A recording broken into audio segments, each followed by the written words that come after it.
9월 23일 목요일입니다. 오늘은 이사야서 2장 1절부터 마지막 22절까지 말씀입니다. 본질을 잃어버린 삶, 이런 제목으로 말씀을 나눕니다. 본질을 잃어버린 삶. 우리나라가 문민정부 들어설 때부터지요. 김영삼 정부 때부터 그때부터 우리나라를 지배하던 단어가 하나가 있었어요. 그 단어가 세계화라는 말입니다. 세계화. 우리나라가 이 우물안 개구리처럼 살지 말고 이제 세계로 좀 이렇게 뻗어서 그렇게 살아보자, 눈을 돌려보자 이 말이죠. 그 말에 힘입어서 우리나라는 선진 문물을 받아들인다 해서 대대적으로 국가의 체질 개선에 나섰습니다.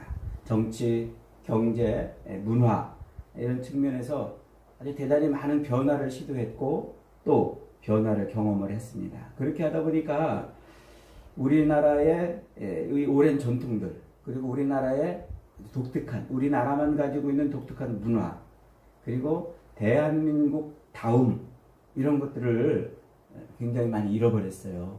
그리고 어정쩡하게. 그래서 가장 한국적인 것이 가장 세계적이라는 이런 말을 만들어내면서까지 그렇게 우리나라 것을 지켜보려고 애를 썼지만은 이 대한민국을 오랫동안 지키고 있던 그 가치들, 그것들이 상당히 무너져 버렸어요. 그래서 가치관들이 많이 상실이 되고 말이죠. 그 대표적인 것, 우리나라가 세계화라는 이 단어에 사로잡혀 가지고 가장 망가진 게 뭐냐면 바로 이 성공 신드롬이라는 겁니다. 성공이 제일이라는 거예요. 성공하면 된다는 거죠. 그래서 성공하기 위해서는 좋은 대학을 나와야 되고, 좋은 대학을 나오기 위해서는 공부에 목숨을 걸어야 되는 거예요. 그러니까 학교들은 대학을 많이 보내는 학생들을 졸업시키기 위해서 학생들에게 계속 성적을 강조하고 강요하게 되었죠. 그러니까 좋은 성적을 얻기 위해서, 좋은 성적을 내는 학생들을 만들어내기 위해서 우리나라는 학생들의 인성과 인격을 도야시키는 것이 아니라 성적을 내는 기계를 만들어냈던 겁니다.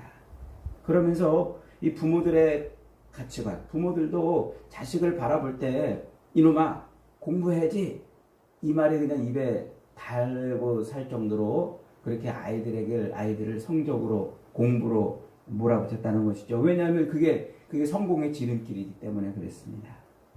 그래서 그것이 가져다주는 이 사회의 폐해, 그 사회가 부패된 모습은 오늘 지금 우리가 경험하고 있는 것들이에요. 한 20여 년 전부터 그렇게 우리나라가 세계화라는 이름하에 버리고 또 내동댕이 쳤던 것들 때문에 우리가 오늘 겪는 것. 그래서 윤리와 도덕이 실종됐고 인간의 가치가 상당히 이렇게 상실이 되었습니다. 근데 가치관이 상실이 된 것이죠. 결국 이 사회를 지탱해주는 힘이 사라졌다, 이렇게 볼 수가 있어요. 여러분, 이 사회에 살고 있는 삶의 주체가 누굽니까? 살고 있는 삶의 주체는 인간인데, 그 사람이 중심되는 사회가 아니라 돈이 중심되고 성공이 중심이 되고 권력이 중심이 되고, 이 엉뚱한 것이, 권력을 위해서 사람이 필요한, 돈을 위해서 사람이 필요한 이런 사회가 돼버린 거예요. 가치관이 전도가 된 것이죠. 그래서 사람 사는 세상에서 사람 사는 냄새가 나는 것이 아니라 사람 냄새가 사라져버린 이런 사회가 됐다는 거예요. 사람이 중요한 게 아니고 돈이 중요하고 권력이 중요하고 성공이 중요하고 자기 욕망과 욕심과 쾌락을 채우는 일이 훨씬 더 중요해졌다는 것이죠.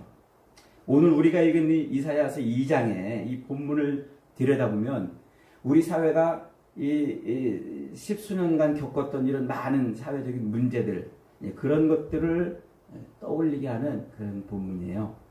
이스라엘 백성들이 경제적으로 부흥을 이루기 위해서, 즉 잘 먹고 잘 살기 위해서 주변 여러 나라들과 서로 교류를 하면서 겪게 되는 문제죠.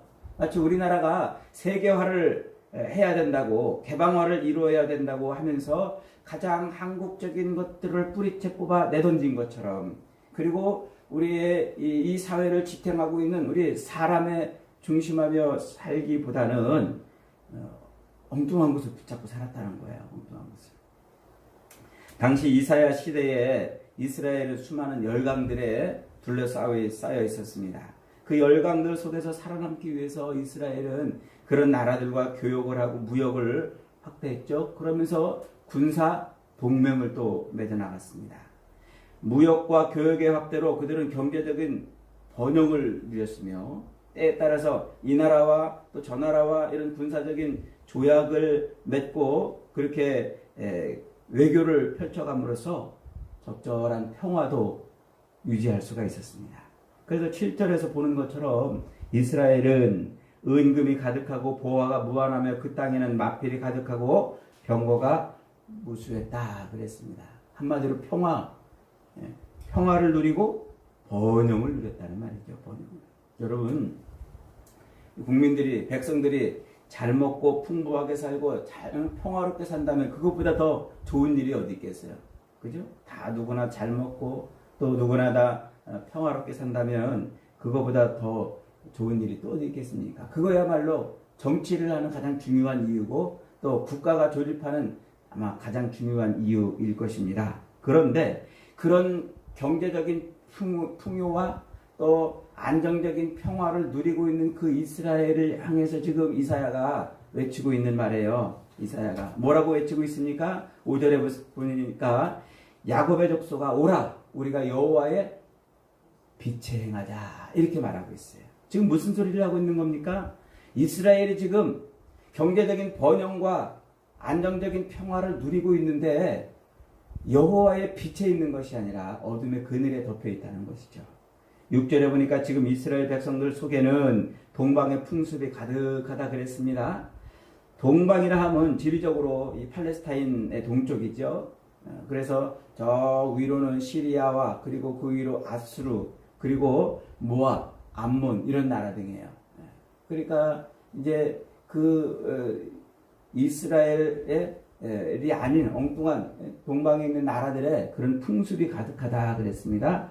이 나라들은 고대 근동에서 아주 상당히 이스라엘에게 영향을 행사하는 그런 나라들인데 지금 이스라엘 백성들 사이에는 그 나라들, 이 시리아나 혹은 아수르나 혹은 모압이나 암몬 이런 나라들이 행하고 있던 그 풍속 그것들을 뭐 했다는 거예요? 그대로 다 받아들였다는 얘기입니다. 그래서 종교적으로는 밀곰이나 그모스, 바알, 부올이라고 이름 붙여진 그 우상들을 섬기는 일들을 행했고 심지어는 자녀를 제물로 바치는 이런 어처구니 없는 종교적 행위들이 성행했다는 것입니다. 그리고 늘 이 기복적인 점술가들이 활개를 쥐고 있었으며 더럽고 악한 행위들이 버젓이 행해지고 있었다는 것입니다. 그래서 자기 욕망과 욕정을 채우기 위한 동성애나 혹은 타락된 혹은 파괴된 그 성적인 문란한 행위들이 일어나고 있었다는 것이죠. 그리고 또 이방인들과 더불어서 손잡고 언약을 했다는 것입니다. 무엇을 지금 이사야가 말하고 있는 것일까요?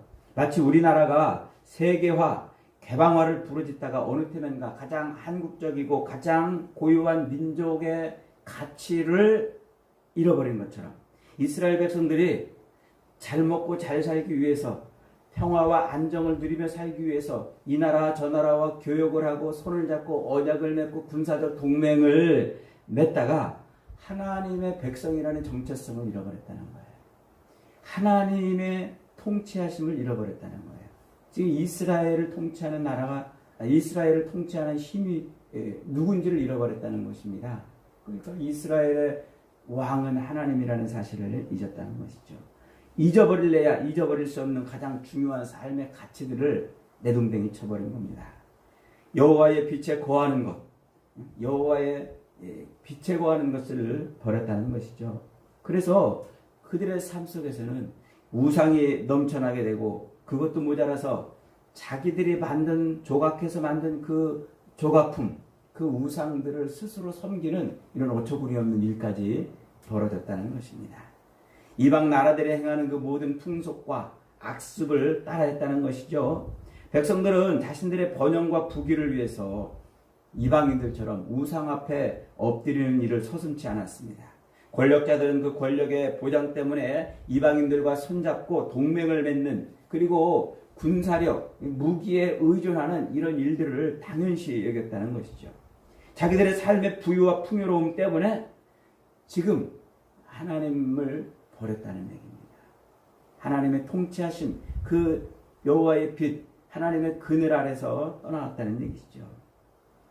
그러면서도 자기들의 삶에 아무런 문제가 생기지 않으니까 그 모든 것들을 당연시 받아들였다는 겁니다.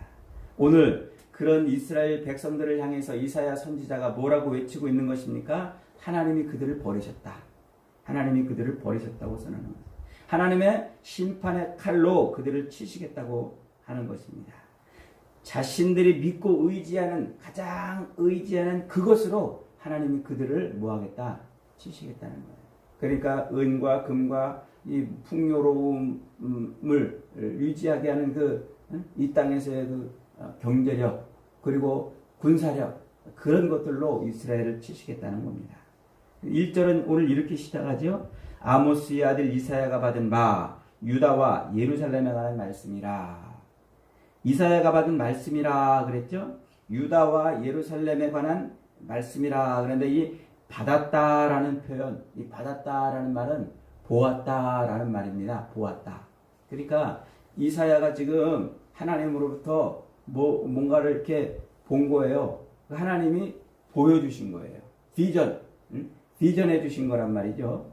그러니까 이사야가 지금 뭘 본 거냐면 유다와 예루살렘의 앞날에 대해서 보았다는 것이죠.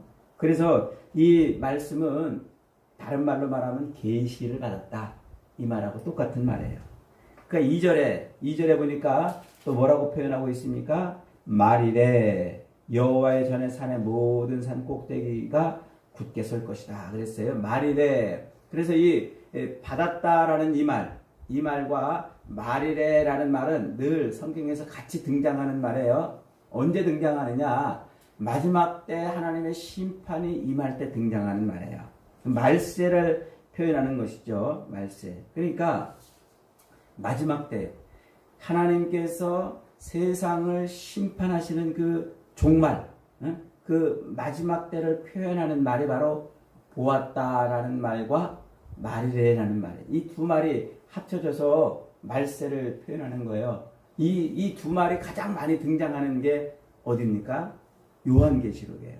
그래서 요한계시록은 말세에 관한 책이라는 겁니다. 지금 이 이사야 선지자가 예수님이 태어나시기 한 700여 년 전에 740년부터 680년까지 약 한 60년간 이사야가 활동했다고 그랬죠. 그때 지금 뭘 받았냐면 유다와 예루살렘의 그 멸망을 보고 그러면서 동시에 세상 종말에 대한 이야기를 하고 있는 거예요. 그래서 이사야 이 성경을 읽을 때 이 두 안경을 껴야 돼요. 하나는 이스라엘의 종말을 이야기하면서 그 이스라엘의 종말을 이중적으로 어디다 지금 쓰고 있어요? 세상의 종말을 지금 보여주고 있는 거예요. 그래 이사야서는 이 두 가지 큰 안경을 가지고서 들여다봐야 된다는 겁니다. 유다와 예루살렘의 멸망을 예언하면서 이때 약 한 130-40년 후에 실제로 이제 망하잖아요. BC 586년에. 그리고 북이스라엘이 720년에 망하는데 북이스라엘이 720년에 망하기 한 20여 년 전, 그리고 망해가는 그 과정에서 유다와 예루살렘이 멸망할 때까지의 그 기간을 이사야가 지금 보고서 예언을 하는데 그게 하나님이 보여주신 거란 말이에요. 그걸 가지고 뭘 예언한다고요? 마지막 때 종말에 대한 이야기를 지금 하고 있다는 겁니다. 그래서 이사야 선지자는 계시의 이중성이라는 이 말로 설명을 해야 돼요. 계시의 이중성. 그러니까 종말을 지금 보여주고 있는데 유다와 예루살렘의 종말을 통해서 온 세상을 심판하시는 하나님의 종말을 지금 설명하고 있는 거예요. 그러니까 마치 이런 것 같아요. 우리가 저 멀리에 산을 바라보면은 산이 거대하게 하나가 딱 보입니다. 그런데 가서 정작 그 산에 점점 가까이 가면은 봉우리 여러 개가 겹쳐 있는 것을 볼 수가 있어요. 이렇게 이 계시 하나 멀리서 바라보면 하나의 계시 같지만 가까이 가보면은 여러 개의 계시가 겹쳐 있는 거예요. 그래서 예수님께서 마태복음 25장에서 예루살렘의 종말을 예언하시잖아요. 예루살렘의 종말을 예언하시면서 동시에 뭘 예언하세요? 세상의 종말을 25장에서 같이 예언한단 말이에요. 그러니까 예루살렘이 멸망하는 그것을 통해서 지금 세상의 종말을, 그러니까 지금 무슨 얘기를 하고 싶은 걸까요? 예루살렘이 온 세상을 대표하는 대표자로 지금 등장하고 있다는 거예요. 그래서 그 예루살렘의 모습은 곧 누구의 모습이라? 온 세상의 모습, 오늘 우리의 모습하고 똑같다는 거예요. 그 얘기를 지금 표현하고 있어요. 그러니까 이 이사야 선지자의 이야기는 먼 옛날 예수님이 태어나시기 700여 년 전에 있었던 예루다와 예루살렘에 관한 얘기가 아니고 그들에게만 해당되는 얘기가 아니고 사실 지금 우리를 향한 하나님의 외침이라는 것을 아주 정확하게 조금도 틀림없이 보여주고 있는 말씀입니다. 그래서 이사야 선지자가 굉장히 중요한 것이죠. 자, 그 말일이 되면 어떻게 됩니까? 종말, 이 말일, 심판의 날인 거예요. 심판의 날. 그래서 이 기독교 이단 종파 중에도 말일 성도 그리스도의 교회라는 여기서 이 말일이라는 심판의 날, 종말의 날을 기다리는 그런 종파들이 있지 않습니까? 이 종말의 날이 되면 여호와의 전이 있는 그 산, 예루살렘이죠. 그 산이 모든 산보다 우뚝 설 것이고 또 많은 백성들이 거기로 모여들 것이다. 그곳으로부터 뭐가 나와요? 율법과 하나님의 말씀이 나올 것이다. 그래요. 그러니까 이제 하나님의 성전이 서 있는 그 산이, 시온산이 모든 산보다 우뚝 선다 하는 것은 하나의 비유적 표현이죠. 이것은 곧 성전이 뭡니까? 이 솔로몬이 지은 그 성전이 누구를 예표하는 거예요? 예수님을 예표하잖아요. 그러니까 말일이 되면, 종말의 때가 되면 예수님이 서 계신 곳이 세상의 모든 것보다 아주 높은 곳이 된다. 그 세상을 통치하는 곳이 된다. 누가? 예수님이 통치하시는 곳이, 예수님이 세상을 통치하시는 분으로 오신다 하는 얘기입니다. 그러면 그곳에서부터 율법이 나오고 여호와의 말씀이 나온다는 것은 통치의 법이 예수 그리스도로부터 나온다는 얘기예요. 그리스도로부터. 그러면서 그때는 어떤 일이 벌어진다고요? 전쟁의 도구들을 녹여가지고 농사의 도구를 만드는 거예요. 인간들이 전쟁하려고 만들었던 그 모든 전쟁 도구들이 다 그것들을 녹여가지고 뭘 만들어요? 농사의 도구들을 만드는 겁니다. 그러니까 그 옛날 아담이 이 에덴 동산에서 있었던 그때로 다시 돌아가는 거죠. 땀 흘리고 사는 이제 그때로 돌아가는 거예요. 그러니까 이 표현은 지금 이 이사야 2장의 이 표현이 저 뒤에 미가서를 가보면은 그 미가서의 4장 1절로 3절에 똑같은 표현이 나와요. 그러니까 이사야 선지서에 나와 있던 이 표현이 미가 선지자도 본 거예요. 미가 선지자도 이사야와 동시대에 활약을 했던 사람입니다. 이사야 선지서를 대선지서, 그리고 미가 선지서를 소선지서, 우리가 성경을 분류할 때 이렇게 분류하는데 왜 그렇게 분류하냐면 분량이 크기 때문에. 이사야 선지자는 뭐 능력 있어가지고 대선지자라고 부르는 게 아니고, 미가 선지자는 뭐 힘이 없는 조그만 무슨 그런 사람이었기 때문에 이제 소선지자라고 이렇게 부르는 게 아니고 분량 때문에 그런 거예요. 예언을 한 성경의 분량.